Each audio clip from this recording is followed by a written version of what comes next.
Hi guys, welcome back to episode 11.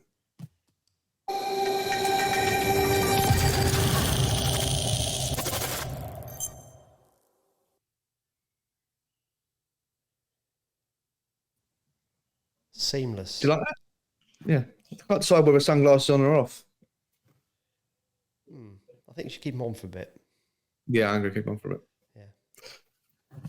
Cool. Are you not going to say anything else? We've rehearsed this, guys. Oh, did we? Yeah, okay, I thought that was your bit.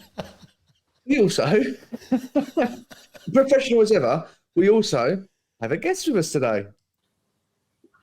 Mr. Tom Moore. Hey everyone, how you doing? Candy Gemma. Caught him at it. Do you know what? That was better in the rehearsal.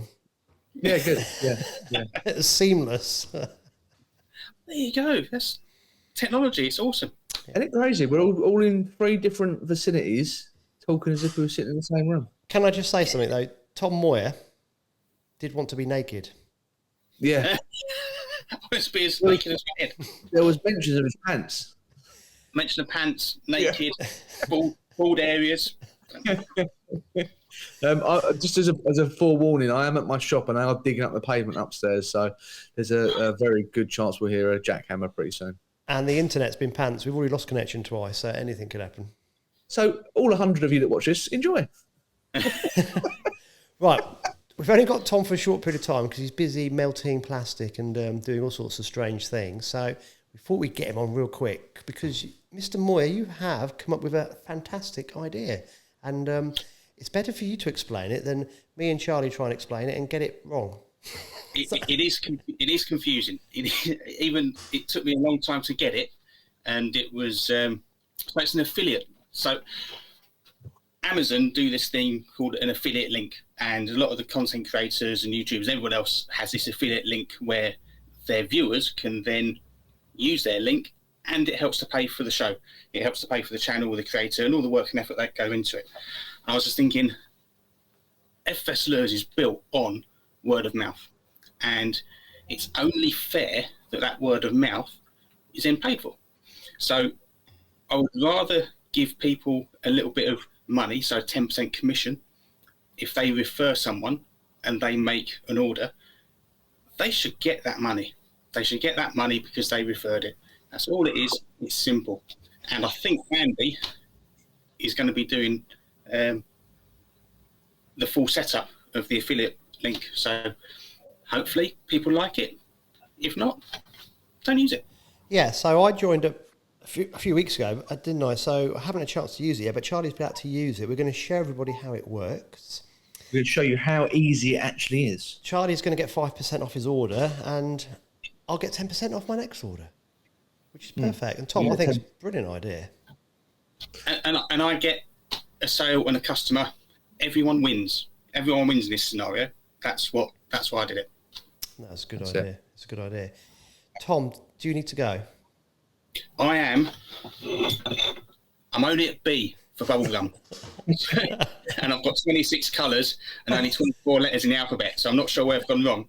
But yes, I need to shoot off. So, All right, we'll have a beer very soon. Good to see you, Tom. Take care. Thank you. Bye-bye. Right. Cool. Right. Should we try and do this then? Yeah. Okay, so I'm going to click. Andy has pre-sent me his affiliate link. I've got it preloaded in our little window here, but we will put it in the description down below so anyone watching this who wants to do what I'm about to do can do that.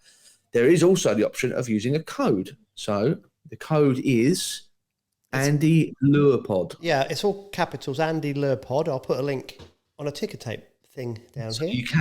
You can use that. You can type that in the discount code box yourself and manually. But if you click the link, it does it all for you. So you haven't even got to type. How can you go wrong? So, right. Just say, I'll put the link in the description. Everyone can cut and paste it and shove that into their web browser. And that's all you have to do. And the other thing is, sorry, Charlie, but is right. If you want to get 10%, just become an affiliate. Yeah. If you can't be bothered, get 5% just by using the code and the link, It's ever so easy. So Charlie's going to show you how simple this is. Right. We hope. Right. I'm going to click, and then I've clicked on the link already, and I'm going to come back and share my screen, which is here. Share. Andy's going to confirm to me that you can all see my screen. Yep. So now, guys, you've got. So this is the FFS hub. Right. So I am going to choose what I want, which is, we all know I love a top water. So we're going to go for some floating lures. And I want the frog. And I want this. What do I want? Let's have a look at the colours. What do I want? What do I want? Any suggestions, Andy, being at your affiliate? What colour is your favourite? So which one are you going for? Sorry, I removed myself. I was just watching. I'm going for the micro frog, but I'm going to probably get two different colours. Yeah. So I think I like that. Use a white one on top, mate. White one. Very good on top. Solid white one, yeah. So, okay. Oh, God, what's happened? It's got big. So I want white. So I'm going to select my colour. And I would go for a dark one as well. So just take me through. Hold on. I want the big ones. I'm not messing around with small ones with big fish only. Yeah. So we'll add these white 50 mils, 5 in a pack. We'll add those to my cart. And then close that because I want the same thing, but I want it. What colour do you reckon, Andy? Just show us. There's another box. Is there more colours? The other box has disappeared. Where are they gone? Where have they gone? Yeah, I think it was the Bama bug I wanted. That was like the dark purpley one. Oh, okay. This all black blue. Yeah, go. Well, it doesn't matter. You got the green pumpkin would work as well. Yeah. So for surface lures, I'd go all white for chub, or I'd go all black, or dark as possible for a silhouette. And one of those two colours would definitely work. So you've got a choice there. Mate, those colours for like the creature baits are unreal. Right, okay, I'm going to add them. So now I've got my 2 different colours of the frog. Also, I'm not sure what hooks I've got. And handily, Tom gives you this little table. So I've got the 50 mil. Well, this tells you what size hook you need. So it's a size 1 in the Gerzer 310s and a size 4 in the Gerzer joint. So I'm going to now float myself over to the hook section, which is in terminal tackle hooks. This is one of the great things about Tom's website. Actually, it makes it so easy. Yeah. It tells you exactly. I'd go for the Gerzer 310, mate. They are great hooks. That's what I'm going for. Yeah. Yeah. Size 1. Size 1. Does it say how many you get in the pack? Oh, here you go. 7. So that's plenty. Right. Add them to cart. I'm now going to go and view my cart, which should do. And there you go. It's added my promo code. Oh, no, it hasn't. Apply. Oh, it has to be over £15. Keep going. So we're not quite there yet. No. Right, £12.20. So, what a shame. I've got to buy more lures. What do you reckon, Andy? What's your favourite? K2. K2. Right. Let's go in here. K2. Are you going to use some perch? Yeah. What do you reckon? So, are you going to try and get? You just want to buy 1 pack or 2? How many do you want to get? I'll just buy 1. Right. So, clear water. Yeah. I would go back into the other colour.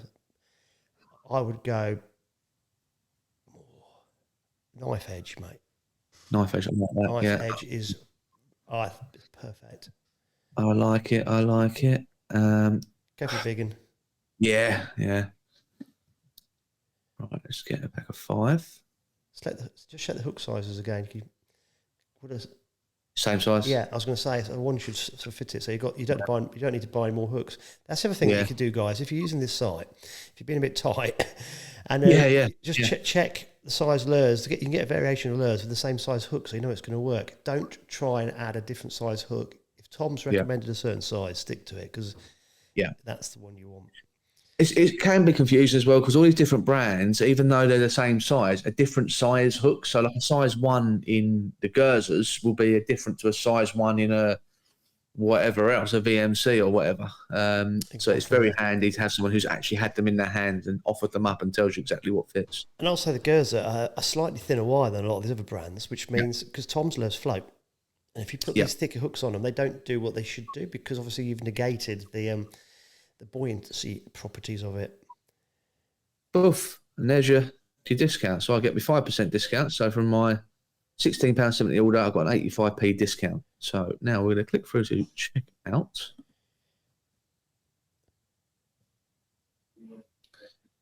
And this is where I might have to kick you off. I have to put in all my details. So while Charlie's doing that, guys, it is so simple.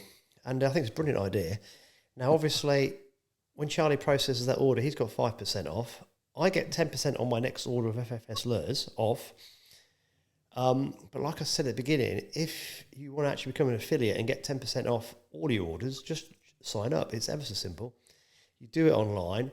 If you go onto the website, it's got a little section saying affiliates. You click on there and it's literally just put your email address in and a password and you sign up.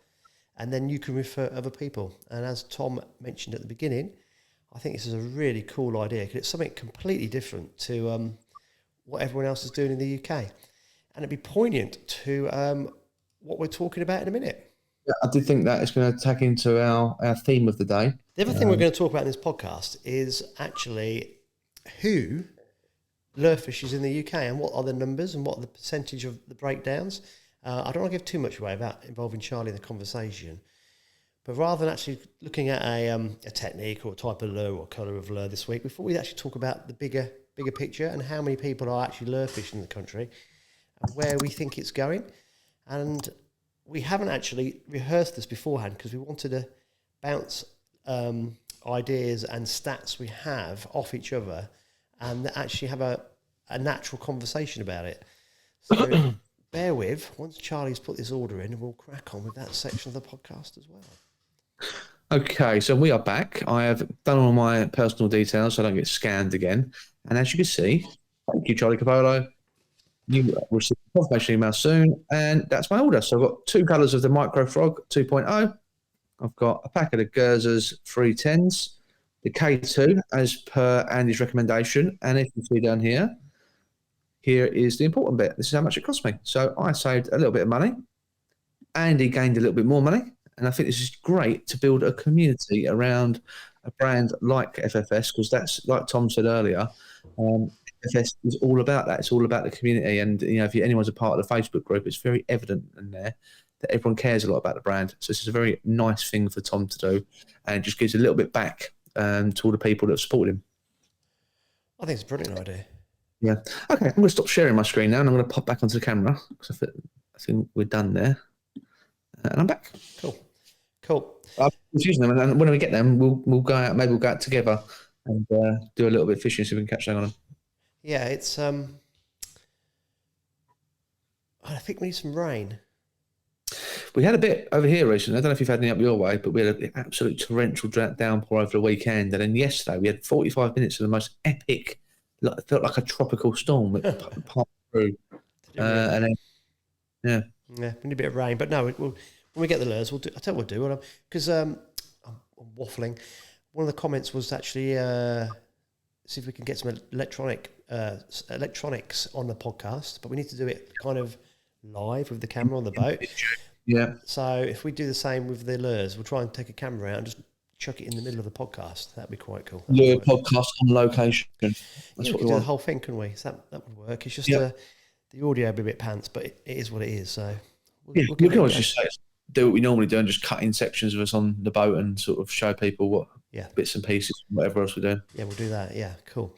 Our main topic was going to be what we're going to talk about now. Then Charlie was just looking at the affiliate site and we just literally thought, let's do that quickly because we had planned to do it a couple of podcasts ago but not got quite around to it. So that actually, Charlie, worked really well. So that's a good idea, buddy. Yeah. Yeah. Cool. Right, so what we're going to call this next section? Lure fishing. The lure fishing scene in the UK and where's it going? Cool. I've got one stat that I need to throw at you.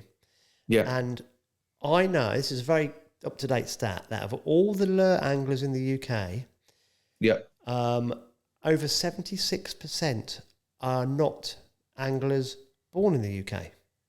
Yeah. So how would I politically correctly put that? The anglers who have probably moved into the country the last 3, 5, 7, 10 years through this migration of population that we've had from Europe. So I'm not surprised. I'm not surprised in the slightest. Working at a trout fishery like I do, I'd say a good 85% of our clientele are migrants. The guys that have come over from different spots in the Europe and even further afield. We have some guys from Asia and North America. Far more people fishing for that we see fishing are not born here in the UK, and it's really interesting, because we'll get into more detail about it, but it's ingrained into them from such a young age, especially the lure fishing thing, like compared to us in the UK, where lure fishing is much more secondary. It's something you do much later. So sorry, the audio's a bit weird. I feel like I'm cutting you off. What I was going to say was that that's what they have done in their home countries.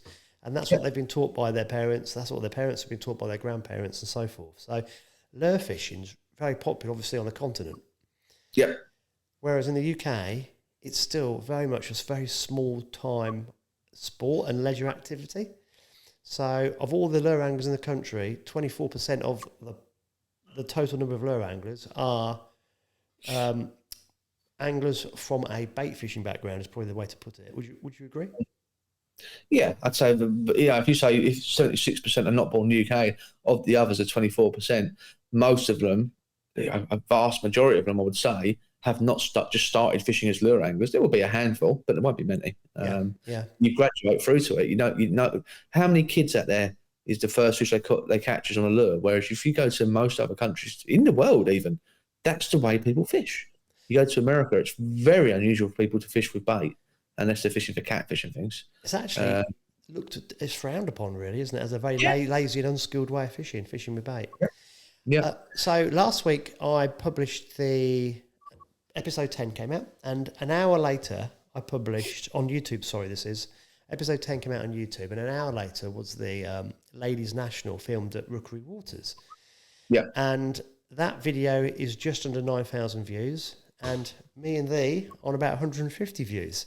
Yeah. So that was quite a good little contrast, because it's the same channel, the same editor, obviously different presenters. The videos are different, designed at different genre of angling, but it shows you the difference in the interest. So nearly 9,000 views on one video, 150 views on another one. It's kind of like, wow. It shows you where the interest is in angling in the UK. I know we always bang on about lure fishing being the fastest growing arm of angling, and supposedly it is, but it's still growing. It doesn't even scratch match fishing or carp fishing. It doesn't get anywhere near it.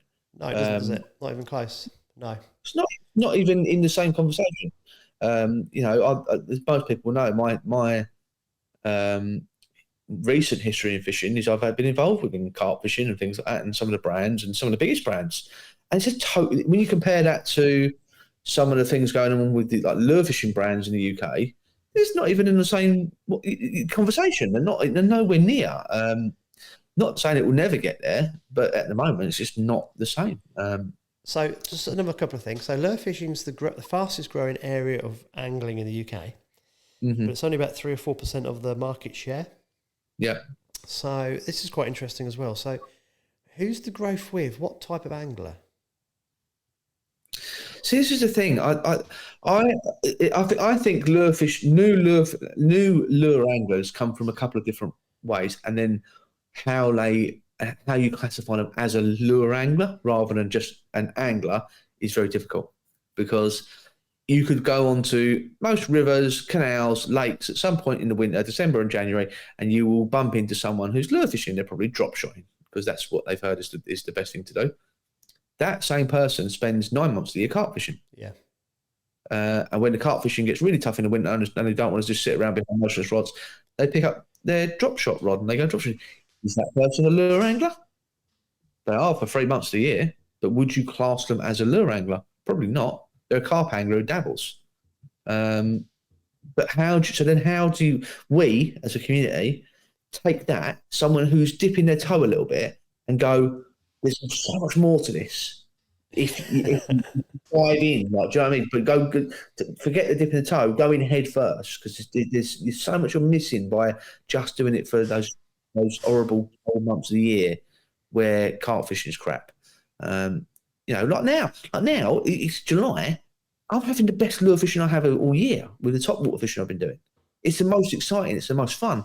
You can do it around work because it's not dark at 4 o'clock. There's so much more to it than just chucking a drop shot out in December and January and catching wasps. There's so many different facets to lure fishing, and I think that the hardest thing is communicating that to people who would be interested in it. That for me, that's difficult. Is how do you get them? And there is people there's brands that have done it to some level of success.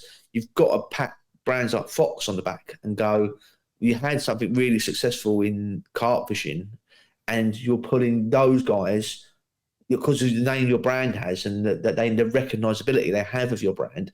They get it. They see that there's a crossover and they see that there's something there. Whereas some of the other brands, I had this conversation with Tom Hunt quite frequently, and guys going into your everyday tackle shop are very unlikely to go in and buy something from a brand like Westin because they don't know it. They don't know it. So if they're going in to buy a lure rod, even if a Westin rod is the same price as a Fox rod, they're very unlikely to buy the Westin rod because they don't know it. They're much more likely to buy the Fox rod because they know Fox. So maybe that's our way to pull people across. But then what do the companies go, really? Because they're just putting anglers from A to B. They're not really grabbing new ones. It's a hard one. I don't really know what the answer is. I wish I did. Be a rich man if I did. No, that's a good point, though. I hadn't thought that before. A carp angler is going to recognise Fox, Nash, Corder. Yeah. They're not going to recognise these lure-specific brands. Yeah, it's a good point. Yeah, Tom always says he because obviously Tom's got an actual active role within sales with Westin now, and he's not just an angler on the team. And he said he aims for Westin to be about the 8th brand. If he's going into a shop, he doesn't want Westin to be the first lure brand in there because they won't sell. They need to start with the more recognisable, maybe the more sort of affordable brands. Because Westin is a premier brand. It's a premium. It's not cheap. It's not designed to be cheap. So the point of him going in and being the first and second and third brand in there because they just won't sell them because people don't know it and they won't spend the money. You need people to and like Quorum Snapper. Quorum is such a big name within the specialist world. Having the lure stuff, it's just and it's affordable, so people get into it. People poo-poo the likes of Fox Rage and Quorum as being maybe not as premium as the likes of Westin or other brands, but they bring anglers to the sport. They serve a purpose, and it's hard to really think of another way around it apart from that. That's a good point. It's a very good point. Okay, so how do we get more lure anglers into the sport per se?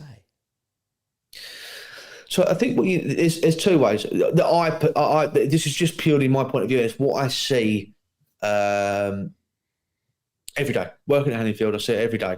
You see, I'll do a quick brief overview, and it sort of applies both ways. So Hanningfield was a fly-only trout fishery for 40 years, something like that. It went any method, right? It got bemoaned, shouted down, hated. People boycotted it. Can't believe it. Can't. But the reality of it was the fly anglers weren't there to keep it running. Okay, so what we're now seeing is now 12 or 13 years on since it went any method. You're seeing more fly anglers. But why are you seeing the fly anglers? Because you're getting these people into the sport any which way. If you bring a youngster to a lake, right, and you say, or this youngster wants to get into fish, you take him to a lake and you go, right, you're going to chuck this shad around for an hour. You're going to catch nothing. We know they're going to catch nothing. Or here's some maggots. Go and catch fish. I promise you that kid is more likely to stick within fishing if you get them catching fish whichever way possible. And then what happens, a year down the line, 2 years down the line, 10 years down the line, they'll be at the lake. There'll be a day when lure fishing wins. There'll be a day where lure fishing is the best method. They're there because they're an angler. They see someone absolutely smashing the granny out here with cranks or top boards, and they go, oh my God, I want to be involved in that. That way, you've got an angler who understands the premise and then sees the benefit to expanding their knowledge and moving into a different branch. it happens across the board with all sports and with all elements of fishing. And this is what a lot of older fly anglers don't tend to understand. They don't understand just by getting people into trout fishing is half the battle. If you get them catching trout by any which way, eventually they'll have a day when the only thing you can catch trout on is buzzers. They go, bloody hell, I need to learn how to fly fish because I'm sitting here like a moron catching nothing. And matey over there has had 35 on buzzers. There's nothing I can do about it because all I've got is a pot of worms.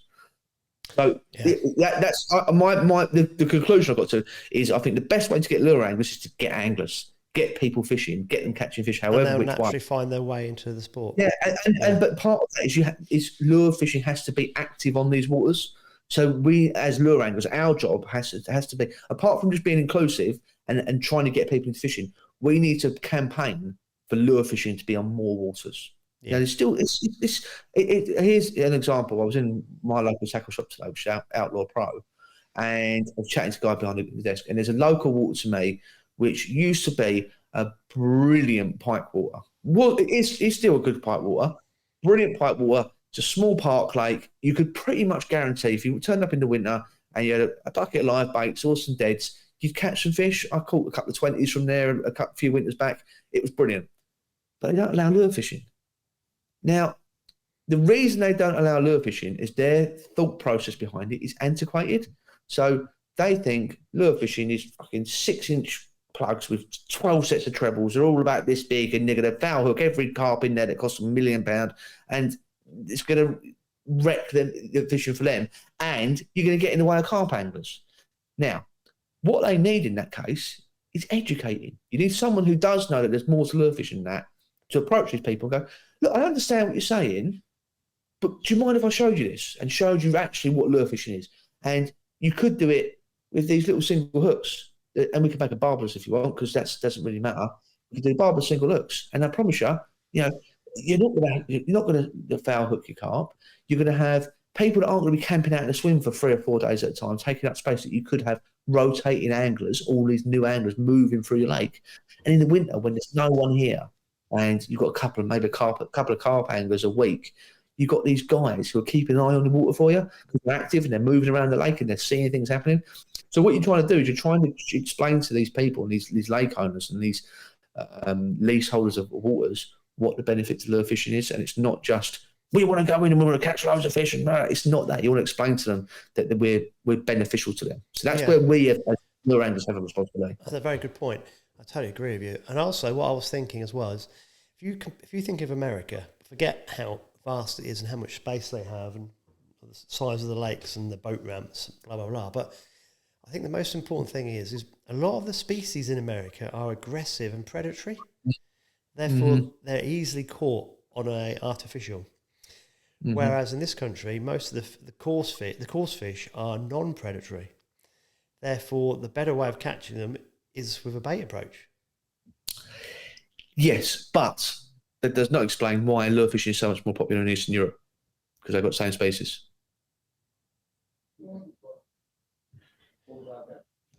Yeah. Was it to provide for the table?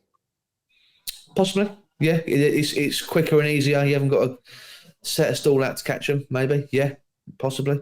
But you could say the same about Scandinavia, places like that. The lure fishing is massive there. But it was, they used to eat the perch. It was all for the table. It was all for the table. Sweden was all for the table. Even quite recently, they had a big push. I won't try and guess the dates because I'll get it wrong. But fairly recently, they still fish for the table in a lot of places. There's been a big push to catch and release, to make it catch and release. So I think in Europe, anglers are understanding how precious fish stocks are. It's not an unlimited resource. So it's a funny one for us because we've been lucky, in inverted commas, enough to be an island nation, and we have all this coastline with these fish that are accessible and actually taste better than most of the core species and things like that. Yeah. So we that part of our culture's gone. Well, it wasn't that long ago that there's a reason carp are in this country. The reason carp are in this country because they was food. That's why they're here. So core species is food, and I think if you go back and read Isaac Walton's Complete Angler, when he goes through and describes each species and their natures and how you catch them and things like that, there's a little side note that says how they taste and the best way to cook them. And I think, if I remember rightly, his top one was gudgeon. Apparently, gudgeon tastes amazing. You need a I think lot of gudgeon, them. yeah. But what I mean is, it's all cultural. So Yeah. we've got our culture has moved to the point where we're not reliant on core species to eat. Yeah. And it becomes a different thing. But yeah, I totally. I think you're right. I think it's the fish for the table thing that's made those sort of species preferential, because they're not like carp, which evidently tastes like mud. I've actually never eaten carp, but I can't imagine they're very tasty. Whereas supposedly pike and perch and zander are probably the best things you could eat. Well, I have eaten a pike. When I was a kid in the fens, we were told to kill every pike and zander by the NRA. I've eaten a pike. Yeah, it was only as buggery, but it was nice tasting. So this was like mid-70s. So the first one I ever caught, I dispatched it as you were told to do. Yeah. Mum cooked it. Tasted like dog shit. Well, so I'll tell you a story. Like this is a story of education and evolution of angling knowledge. Quite a while ago, I was very young. There was a local lake to me, quite well known. I won't name it just because. And we was fishing for pike throughout the winter, only really when the cod fishing was off. So if the boats were blown off, we'd go pike fishing instead. So we'd fish this lake quite often. And we just, this one year, I don't even know why, we fished it too long. We fished it into like May, June, and there wasn't any rules as to not doing that then. This lake never imposed its own rules. And this day we turned up, and it was baking hot. And knowing what I know now, it was stupid, but we did it because we didn't know any better. And I caught a pike, and not heavy enough, not brutal enough gear. Took too long to land it. Unhooked it all right. It was fine. It just wouldn't return. I had it in the water for like 45 minutes trying to keep it upright. It gassed up. I didn't know what to do. It didn't return, and it ended up dying. So for initially, I panicked about it. I thought, oh, God, I don't want to sleep. But I thought, honestly, it's best policy. So I contacted the bailiff and said, look, this has happened. This pike's dead. What do you want me to do? He said, oh, it's unfortunate, but best thing you could probably do is chuck it under a bush. I thought, wow, what a waste. Like, this fish has died. I don't just want to chuck it under a bush. I said to him, I'll tell you what, look, do you mind if I take it home? And he said, I'd rather make use of it. It was quite a clean gravel pit, so it was very clear. Well, it wasn't muddy or turbid or anything like that. It was quite nice. So he said, yeah, fine. Take it. If you want to take it, take it. So I took it. I took 2 fillets off of it. Both really bony, like real pain in the arse to fillet. I cooked one at home, which was okay. I can't even remember how I cooked it now. It was all right. It was edible. It wasn't. I wouldn't have rushed to eating again. And at the time, because I was doing a lot of sea fishing, I had a little deal with the fish and chip shop that was near me. And if I took him a wing of skate, he would then batter my one for me. So I'd take 2 wings, he'd keep one, he'd batter my one, and I'd take a wing of skate home battered, and it wouldn't cost me anything. And I went in, I said, I've got a bit of a different one. I said, I've got your wing of skate, but I've got a fillet of pike. I want battering, like cod. He went, oh, right. He said, I've never done pike.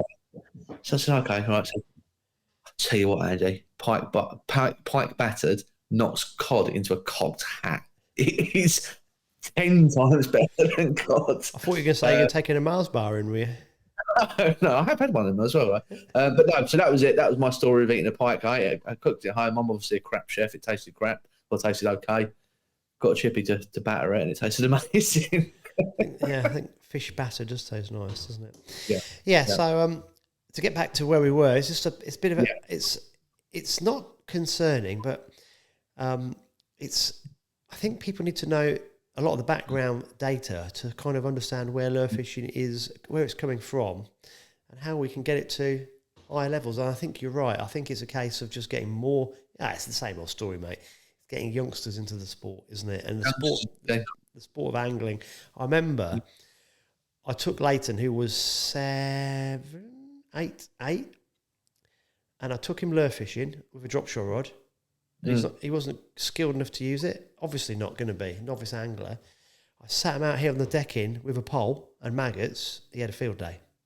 Yeah. So youngsters need to be catching. There's no point sticking them with something that's too technical. So he wanted to catch fish on a lure. And I can't remember if he did eventually, but it was just, within an hour, he'd get bored. But with a roach pole in his hand, he loved it. Yeah. So, the other thing I think is quite important is to retain lure anglers, so people who dabble in lure fishing, that I feel like they need to feel part of the community, because quite often as a lure angler, it could be quite solitary. You know, you're wandering the riverbanks by yourself in the winter. You're doing what you do out of the way off the beaten track. Competition scene. The competition scene is the key. People need to be involved in it because it's you around like-minded people who you share information with. As you share how you're fishing, what you're doing, etc., etc. That's really important. I think people need to understand that the lure fishing competition scene isn't anywhere near as intimidating as you might think it is. It's really welcome. So we had a really good comment from Nathaniel. If you look on the comments on the YouTube page of the podcast, and he was talking about not so much the competition, but sharing of information and getting out more information. He's come up. It's a really long comment, but it's a great one. I haven't replied to him yet because I was just waiting to speak to you, really, Charlie, about this. But he goes on about we should do little series on lure fishing, different species, their behaviour, watercraft techniques, retrieves, weather patterns, seasons, fish mood, depending on circumstances, finding spots, and other such things. So, and he's saying we've got to catch up with other countries. He's absolutely spot on. And so what you're saying is, in the competition scene, you actually get quite a nice bravado, but there's not a lot of information shared, if I'm being honest with you, because everyone's trying to outdo everybody else. But like what I mean by information, I don't mean going, oh, this is the spot I'm catching on today. I mean, you go, oh, have you seen this new lure? Or, oh, Joe, I was up such and such the other day and I had a really good day sport on a canal doing this, and this is how I was fishing. And all right, people aren't going to tell you exactly where their favourite Xander spot is on Grapham or whatever, but they are going to be. You're going to be part of that community, and you're going to be. You have mates, and you can call up and go, oh, I'm going fishing next week. Do you fancy it? You know, a lot of these people that I fish with lure fishing wise nowadays, I've met through the little bit of dabbling I've done in the competition scene. Yeah. Other ways as well, but and it's the same for you. You know, how many people have you met since you did the competition scene that you would never have met otherwise? Oh, you're definitely right. I guess to explain to people, I'm not going cross-eyed. I've got Charlie's here and the camera's there, so that's why I keep doing this. I'm conscious of the time, buddy. I think one thing that maybe I may have spoken to you a little bit. I've certainly spoken to Tom Moyer about it. It might be an idea. If people were to log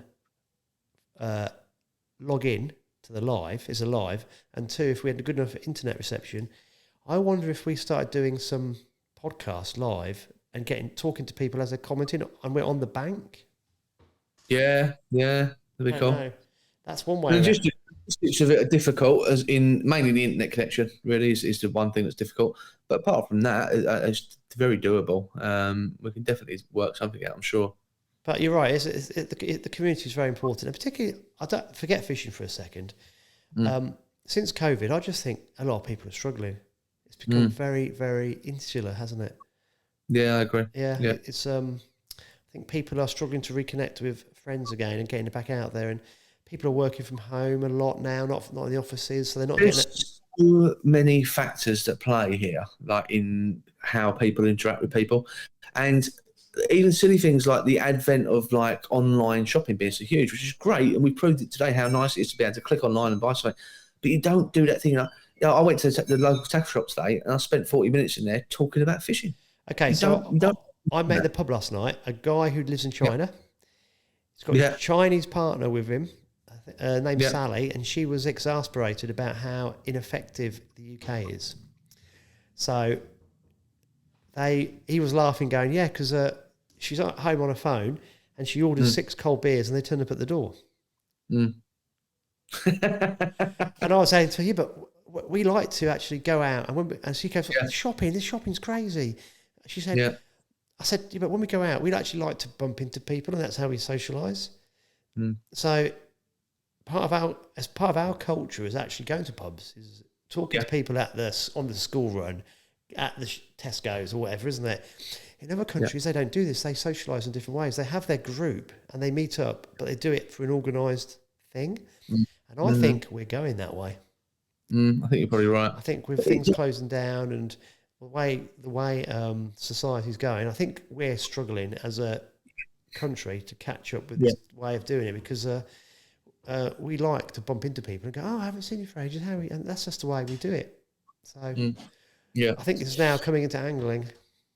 Yeah, I think you're probably right. I think we can try and do our little bit between us all to try and pull it back in the right direction. But it's does seem like it's inevitably going that way. That's more disconnected from each other. Disconnected is a good word, buddy. Yeah. Wow, how did we get onto that? Yeah, very deep. Yeah. Shall we bring it to a close? Let's wrap it up. Hopefully next week we'll actually be in the same room as each other.